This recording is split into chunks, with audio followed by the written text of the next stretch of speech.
were they? But responding to the story earlier this week, Defence Secretary Ben Wallace said it was basically loads of an expletive beginning with B. So there we go. We can't possibly repeat that on air, but that's his views, and now I can't get that word out of my head. Basically, we're having a discussion now about national service. And by national service, I don't mean forcing people to go to war for us, OK, unless it really kicks off. I mean, maybe getting them some basic military training early doors. Could it sort out the woke brigade? As I said earlier, you could actually call them the woke brigade. Would it instill a bit of patriotism into people's lives as well? Could it help deal with things like violent crime? Unemployment, maybe. Joining me now is a recipient of the Military Cross and a veterans campaigner. It's Trevor Coultmc, and a retired British Army officer and military historian, Lieutenant General Jonathan Riley. Both of you, thank you very much. Trevor, I will start with you. Where do you stand on the idea of national service? Under today's current... First of all, thanks for having me on, and it's a pleasure to meet you, sir. So before I start off, I'll say that in today's current climate, we shouldn't be talking about national service. The reason we should be talking about why we're moving towards national service and why this is now an issue. Now, if we go back, and I'm trying to put the meat on this, and I'm sure the General will have more to say about this, but this stems back to many, many years ago when Sir Admiral Henry Leach brought this out to say that we were disarming our military and depleting it far too soon. In fact, 9 years before the end of the Cold War, and we started moving it. And it was also brought up by Anne Whittingham several years ago.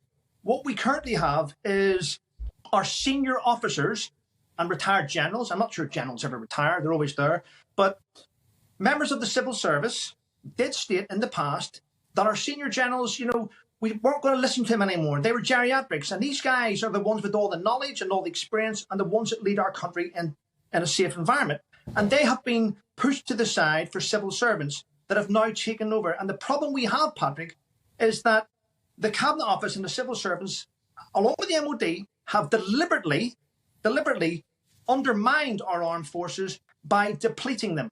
Now, if we go now to finish this up before the General gets involved, John Bolton mentioned this several years ago, where he said that Germany wouldn't fully commit to NATO because they had already made plans for European defence. And that was the German Defence Minister, Ursula, who now is in charge of the European... Well, she did. And, Trevor, I'm glad you brought up Ursula von der Leyen, because the rumours are, well, it's been reported, that the German military had to train with broom handles instead of guns at one point under her, so the natural thing to do would be to let her be in charge of a continent, wouldn't it? That seems to be the barometer for political leadership at the moment. I'm going to bring in the retired British Army officer, Lieutenant General Jonathan Riley, on this one. What would be so wrong, OK, in the current crop where I'm seeing kids burning a Union flag outside a school and absorbing all of this Marxist tosh that seems to be pumped into them and learning terrible things about this country? What would be so wrong about saying to kids, if you're 18 years old and you're not in education and you're not employed, go and do a year's military training? What would be wrong with that? Hello, Patrick, and thanks for asking me on. And Trevor, it's nice to meet you. Look, I don't think we should conflate the issues of national service with that of the size of the armed forces. They're not necessarily the same thing. Now, is there a big issue with the size of the armed forces and their capabilities? Definitely. And sorry, Ben Wallace was talking nonsense, because he himself has been quoted recently as saying that the British Army is, and I quote, funded only for a bit of tootling around at home. And whose doing is that? It's his and his government's. And Trevor's quite right that since the Ministry of Defence was disemboweled as a strategic military headquarters and handed over to civil servants, we've gone from bad to worse.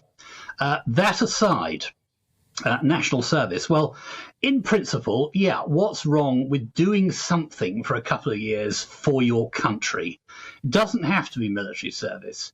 Could be the lifeboats, could be a volunteer fireman, Meals on Wheels, you name it. There's actually nothing wrong with that.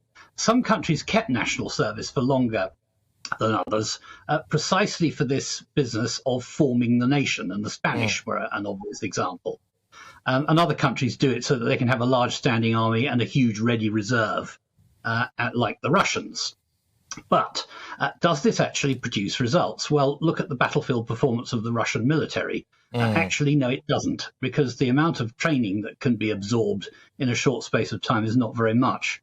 If you want to get people into military service, then perhaps the best thing is to encourage service in the reserve forces, which need to be greatly expanded. Their footprint needs to be made a lot bigger. They need to be locally accessible for people to do that. And actually go to any cadet force centre, Army, Navy, Air Force, Marines, and you won't see this woke generation. You'll see some brilliant kids who love their country and are determined to do what they can for it. This is it. We need a bit more of that. But also, Trevor, I'm looking out on the streets of Britain at the minute. Rampant drug dealing, rampant violent crime, disaffected young people. Could, a little bit of even military-style education, tough love, I don't know, being shouted at by a big hairy man in a suit for a little bit and being taught how to iron your shirt, could that sort you out a bit?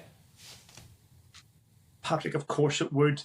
I think all young men should do a little bit of time in the armed forces. It would help them expand their knowledge, because quite clear at the minute that they're not really learning much at universities apart from how to protest. So a time in some sort of military boot camp, even a police boot camp or something along the lines where people actually add value to our nation would be fantastic for kids today. They've nothing to look up to. Let's get them off the internet. Let's get them off Fortnite and these stupid games, and let's teach them something and teach them respect.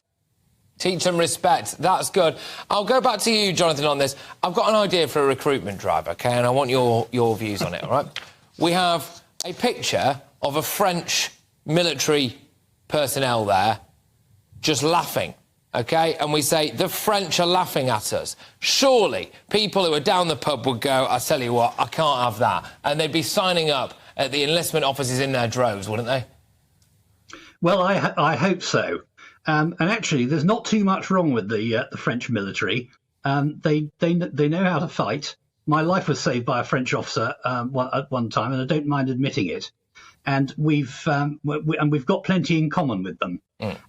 But to be overtaken by them, how can that be acceptable at a time when, as Trevor rightly says, actually France, Germany, and others are trying to railroad Britain, and our civil service is helping them into EU military structures, which simply undermine NATO. And we should be concentrating on NATO, and we should be making our regular forces much more exciting and attractive as a full career.